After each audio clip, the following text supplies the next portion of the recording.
That was tonight, though. Um, so just to start really quickly, to talk about Chapter 10, like I said yesterday, we'll be in Chapter 10 today and tomorrow, and it's in preparation for your mock interviews.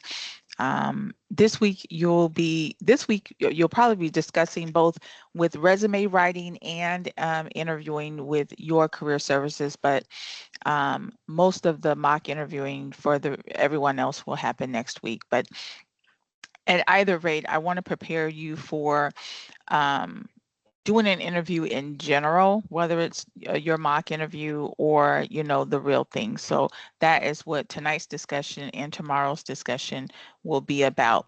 So getting right into it, let's, talk about getting an interview. So what happens, right? At some point, we all will be offered an opportunity to interview, right? What is that point?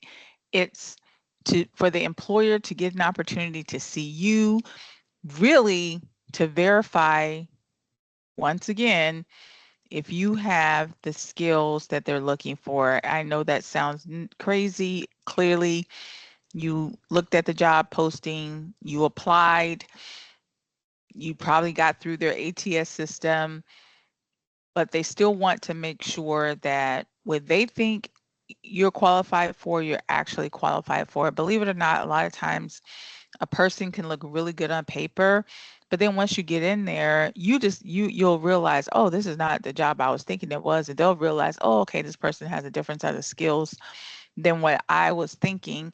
And sometimes it's not a good fit, or other times you'll get there thinking it's something not good at all. And then, you start to hear what they have to say. And then you realize, oh, this is perfect for me. So the interview itself is really just to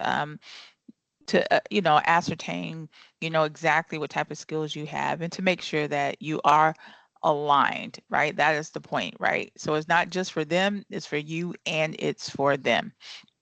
Now, when it comes to the invitation response, you always want to make sure, don't listen, I am guilty as charged, not having my voicemail box full, sometimes not responding to numbers I don't know, not checking my spam, like all of those things. If you know that you are actively looking for a job, make sure you're checking your spam, make sure that you are, being polite when you answer the phone. If it's a number you don't recognize, like these things, may seem common, but we all have made mistakes. Even myself, 20, 30 years in the business, and I still make mistakes. I don't like taking calls I don't know. And sometimes I'll forget, oh, shoot, I forgot that company I applied for was out of Texas, and that's why I'm getting this Texas number calling me. So you just have to be mindful of that. You don't want to miss an opportunity. I've had situations where my voicemail box was full, and the people were nice enough to say, "Hey, we really want to interview with you, but your voicemail box is full," and I was mortified. So those things happen. Like, you just don't want that to be the case. I was waiting to hear back from a company, and their response had gone to my spam. Like, you just, don't want that to happen because you don't want to miss an opportunity. So all those things, is very common for everybody. And chapter 10 just tells you to look out for this type of stuff. Now, when you get into the interview process itself, understand that there are 3 different types of interviews. The first type of interview is a screening interview. Then you could go on to what's called a structured interview, is the one that you're probably most familiar with. And then you may also have an unstructured interview. Most tradespeople will have unstructured interviews. So when we talk about a screening interview, what does that look like? Well, typically it's the HR person that is calling to verify, once again, that your skill set matches the job descriptions. They want to do that because if they are using an ATS system, they want to make sure the computer chose the right person. They don't want to send your resume, because a lot of times they're just sending your resume to the hiring person, who's typically your supervisor or manager, and they don't want that hiring manager to be like, why are you giving me this resume? This person is not what I'm looking for. So HR is going to call to verify. You'll always know it's a screening interview because typically it'll say something about a 15-minute interview. via the phone. You already know it's just a screening interview. Not that screening interviews are bad, because at least you got your foot in the door. Clearly, this person thinks that you're qualified and you may move to the next round. I just say that to manage your expectations. It's just a screening. Sometimes they want you to know during the screening interview, hey, do you know, did you read the job description? Do you understand this job starts out everybody at $30 an hour, no matter what your experience? Are you okay with that? A lot of times they'll bring that up. It's the only time you really discuss salary prior to an interview is when they bring it up, and most times they'll only bring it up if they have a flat rate that they're giving everybody. They'll want to make sure you're okay. Other times they'll say something like, you understand that the salary range is between 25 and 40, basically saying we're not going to 42, we're not going to 45. Are you okay with that salary range? Because they don't want to waste your time. They don't want you to waste their time. But that is the only time salary will be mentioned prior to an interview. So the screener, i.e. the HR person, may bring that up. The other thing they'll may talk about is if there's, anything that they want. They may be concerned that it could be a variable, so they may talk about the location of where the job itself will be. They may talk about the hours. They may say, okay, do you understand that this job requires, you to work 50 hours as opposed to 40? Are you okay with doing overtime on a weekly basis? So little stuff like that they may bring up, but for the most part, this is just a very quick 15-minute interview. It's very hard to get a lot out of HR. I mean, you kind of want to, I always am trying to, learn as much as I can about a position before I come on board. It's a two-way street. We're both interviewing each other.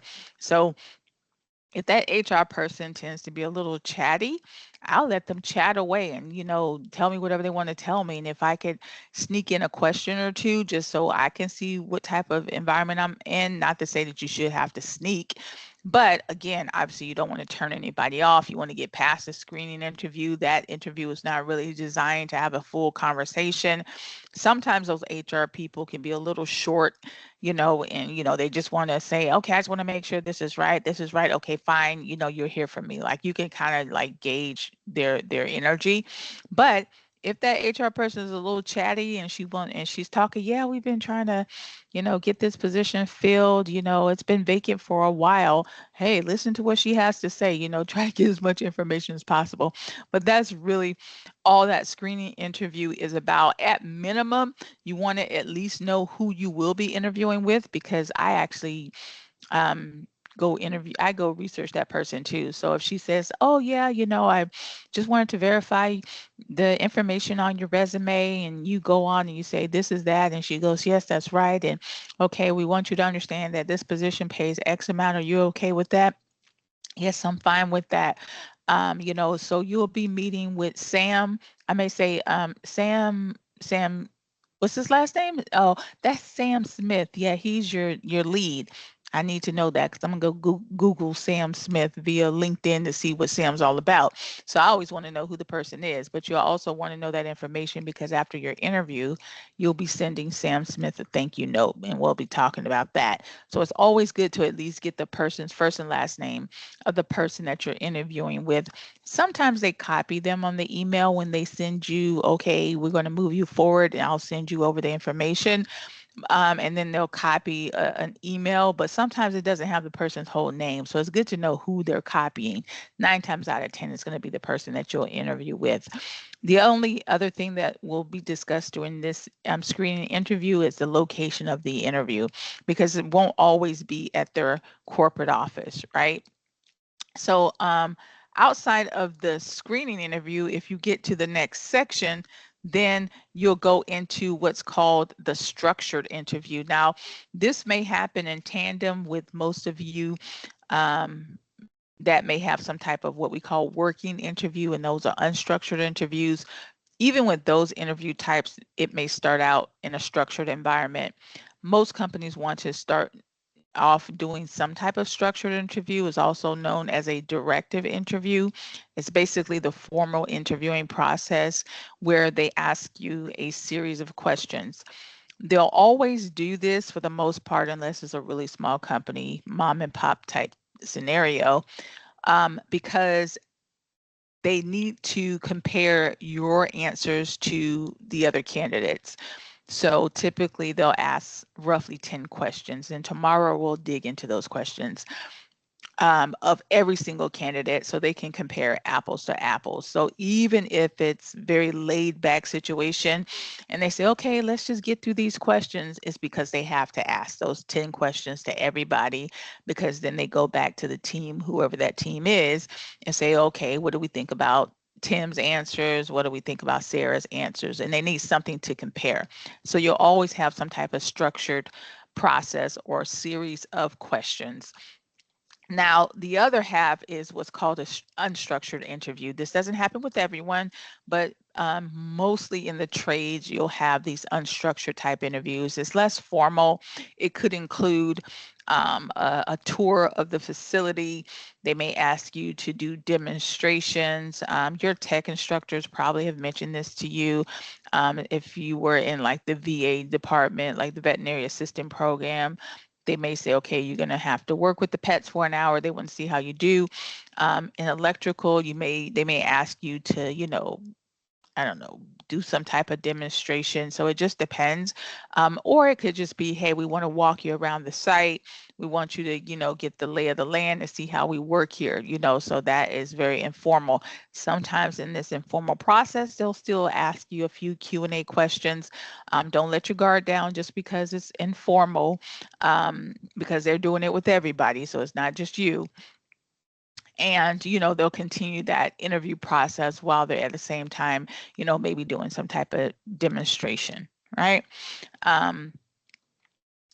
Make sure you do your research on this company before you go to the company. Nothing is more embarrassing than them talking about the CEO, and they won't always say, oh, Mike Pearson is our CEO. They say, Mike, he was so happy when we got this new contract, or Mr. Pearson was so happy when he got this new contract. You don't say, who's Mr. Pearson? Oh my gosh, don't ever do that. So do your research. Unless they say a name that is not on their website, know who the CEO is, please, my friends. Know at least if the company is local or if it's national. Know what their products and services are. Like, at minimum, know those things. You don't have to know everything that's going on in that company, but know that, like, you're supposed to have done your research. You're supposed to allegedly be applying to this job because you really want to work for that company, not because you're applying to every job and waiting for somebody to hire you, right? That's not what we tell people. We tell people that we specifically chose their company because they're in alignment with our career goals. Now, technically, that's how it should be anyway. But we all know when we first start, sometimes you have to cast your net wide until you are able to narrow your search and only go after companies that make sense. So, but at the same time, companies want to feel like they're not wasting their time with you, that you really want to work for them. It costs them money to do these interviews because they're not making money when they have to sift and go through resumes and interview person after person. So they want to feel like that you really want to work for their company.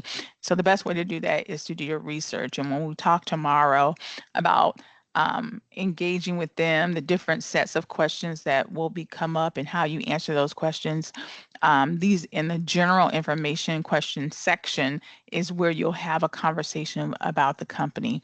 And we'll dig more into that tomorrow.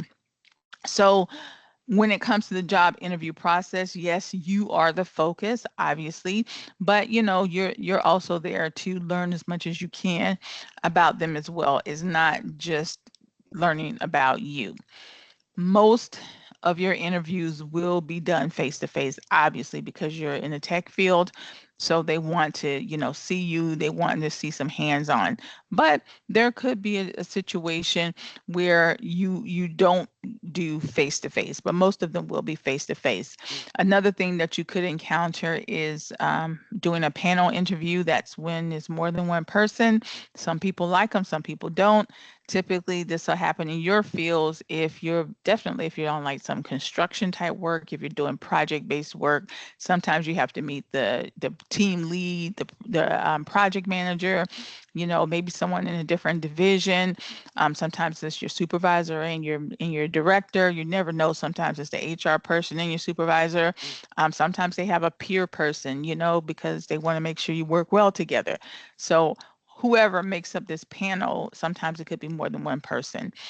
So come prepared, right? Now, the good news is even if it's three people, what they typically do, they still ask the same 10 questions. They just divvy it up. This person will ask three, this person will ask three, this person will ask three. So it's not like if you get three people, now you got to sit through 30 questions.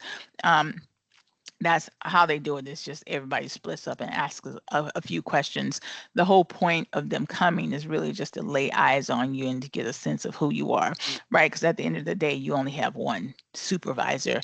The other people are there just so they can get a sense of who may or may not be on the team. So that's the point of that team, that panel. Now, like I said, most of your interviews will be in person, but it may not be at the location that you think it is. So in that screening interview, you want to make sure you're asking those questions. You may think that the company, is down the street from your house. You've passed this company all the time. They said they want to interview you. You may assume it's going to be at that location. It may not be, right? So make sure you know where it's going to be.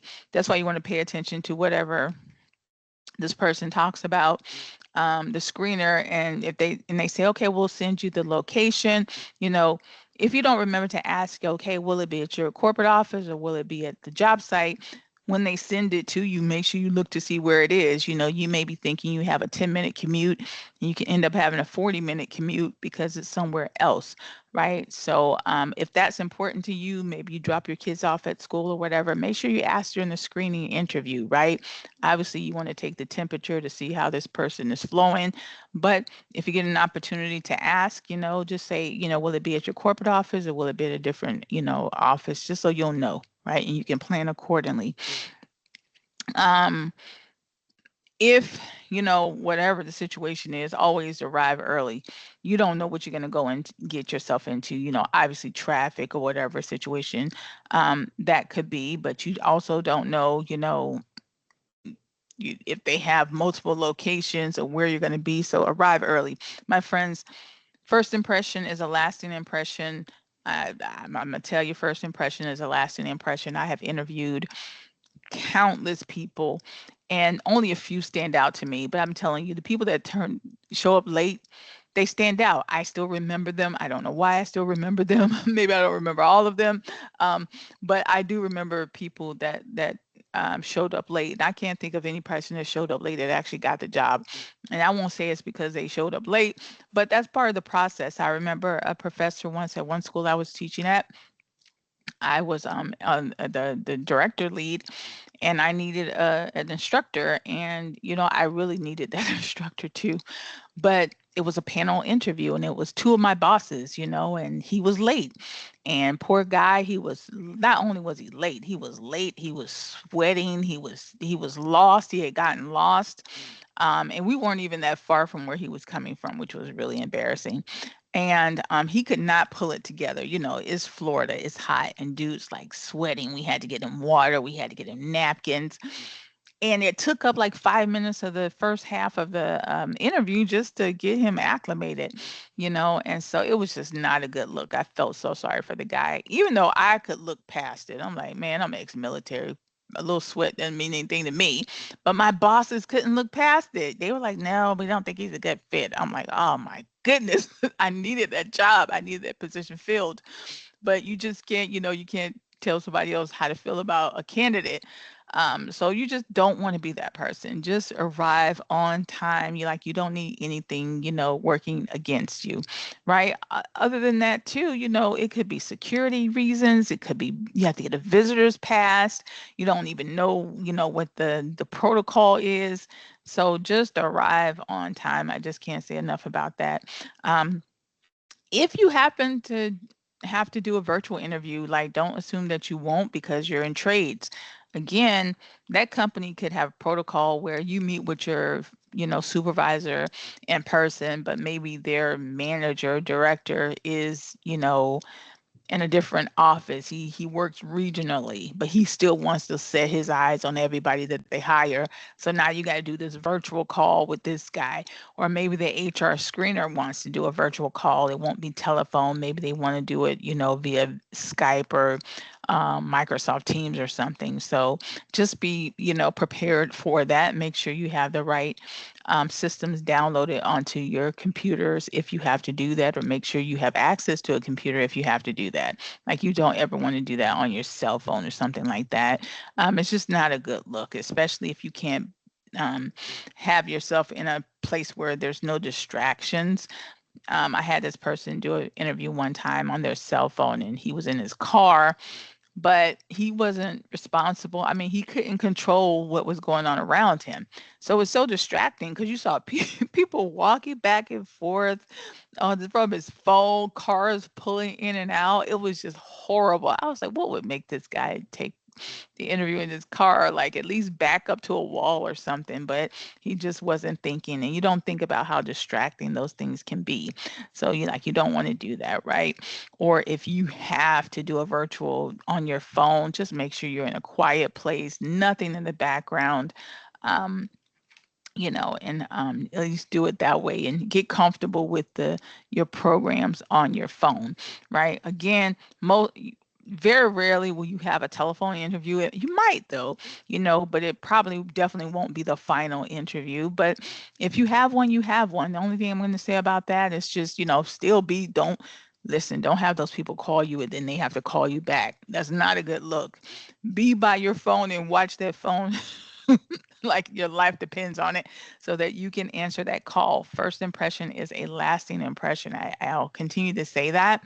And then two, if you know you're the type of person, maybe you're a little soft spoken, maybe you're a little stoic. People have told you that, you're a little, your energy is, doesn't come across very energetically. When you are on an interview, my friends, and you have to do a phone interview, you need to amp it up a little bit. Even if you have to do a video, amp it up. You've ever seen those Teams videos and the people are looking, staring at each other, and everybody's looking like, they died? Like, you don't want that to be you. So you have to smile, you have to lean in. Even if you're talking over the phone, show some type of energy. So, the person will have a good impression on you. Remember, it's a competition, right? So what you won't do, the next guy is going to do. And you don't want to lose the opportunity just because you just didn't want to, you know, be high energy for a few minutes because it's not part of your personality. So just be mindful of that, right? And then when the screener does tell you if you're going to have any type of video conference, like I said, make sure you know what form it is. Like, they'll send it to you. Sometimes they don't tell you. Sometimes people say, we'll have a Teams interview, and it's a Google interview, which is totally two different systems. So make sure when they send you that email that you pay attention to the type of software that they're using. If it's Zoom versus Team versus Big Blue Button, those are all totally different things. So you just want to make sure that you have those things downloaded before you take the call, right? You don't want to be like, I can't get on, or my technology wasn't working. That's a big no-go. You just don't want that drama. All right. So that's it for today, guys. Like I said, I think you guys have a session. I can't remember if it's today or tomorrow, but either way, I wanted to get you out of here. Tomorrow we'll run a bit long. I'm just telling you now because we're going to go into all the different types of interview questions. Is one of the big parts of this class, is to really dissect the interviewing process. I want you to be prepared for that, and I want you to read chapter 10, which is why I'm giving you back your time tonight. So make sure you read chapter 10, read chapter 10. For your question for tonight, very simple. I just want you to tell me, what was one of the most hated interview questions you ever had? You know, I know for a lot of us, sometimes it's tell me about yourself, which I hate. Or, what would you do if, right? Those types of questions. Or why did you leave your last job? Or whatever question it is you hate, tell me what that is and why. And then you have an assignment tonight. It's about one of your worst interviews. So if you've ever had a really bad interview, just tell me about, what made it horrible. Or if you've never had an interview, then just say what would, make it a horrible interview. You may say, oh my God, if I ever got late and went to the wrong place, maybe that would be, something that would be traumatic for you. But whatever it is, you have time to think about that. But for tonight, answer this question. What is your most hated interview question and why? All right. Yes, I was talking fast because I feel like your session is tonight and I want to get you out of here. Either way, have a great, great, great time, guys, at your session. And I will see you back here tomorrow. Have a good night.